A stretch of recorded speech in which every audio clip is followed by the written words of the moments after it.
بسم اللہ الرحمن الرحیم۔ حاجی بغیر حج کیے حج کا اجر کیسے لے سکتے ہیں؟ نبی صلی اللہ علیہ وسلم نے آپ نے ایک صحابیہ کو بیان فرمایا، فَإِذَا جَاءَ رَمَضَانَ فَاعْتَمِرِي، جب رمضان آ جائے نا تو تم عمرہ کر لینا۔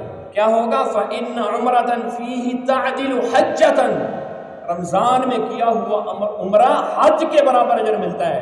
اور ایک حدیث کے اندر الفاظ ہیں، عبداللہ بن عباس کہتے ہیں نبی صلی اللہ علیہ وسلم نے حج کا قصد کیا، ارادہ کیا۔ ایک عورت جو تھی نا وہ اپنے خاوند کو کہنے لگی میری بھی خواہش ہے کہ میں بھی اللہ کے رسول علیہ السلام کے ساتھ حج کروں۔ اس نے اللہ کی بندی میرے پاس طاقت نہیں ہے، استطاعت نہیں ہے، سواری نہیں ہے، مال و متاع نہیں ہے میرے پاس، میں تمہیں کیسے اللہ کے رسول علیہ السلام کے ساتھ بھیجوں، اور پھر ساتھ مجھے بھی تو جانا پڑے گا، سواری نہیں ہے۔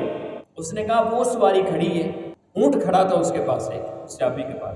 تو صحابی نے کہا کہ وہ اونٹ تو میں نے اللہ کے راستے میں وقف کیا ہوا ہے، اس کے اوپر میں سواری نہیں کروں۔ اس نے کہا پھر عمرہ تو حج تو میں نے کرنا ہے نبی صلی اللہ علیہ وسلم کے ساتھ، تم جاؤ نبی صلی اللہ علیہ وسلم سے اجازت لے کر آؤ اس سواری کے اوپر حج کرنے کی۔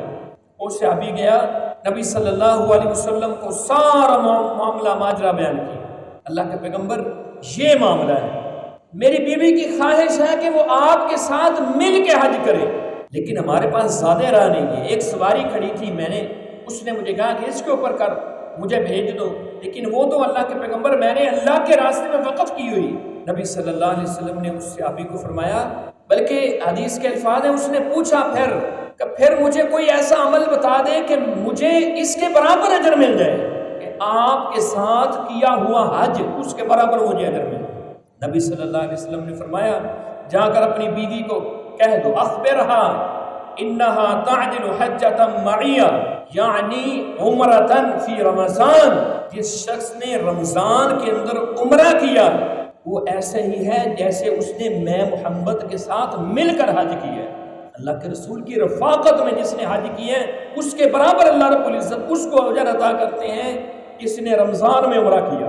بہترین صدقہ جاریہ حاصل کرنے کے لیے اس ویڈیو کو لائک، کمنٹ اور شیئر کرنا مت بھولیں۔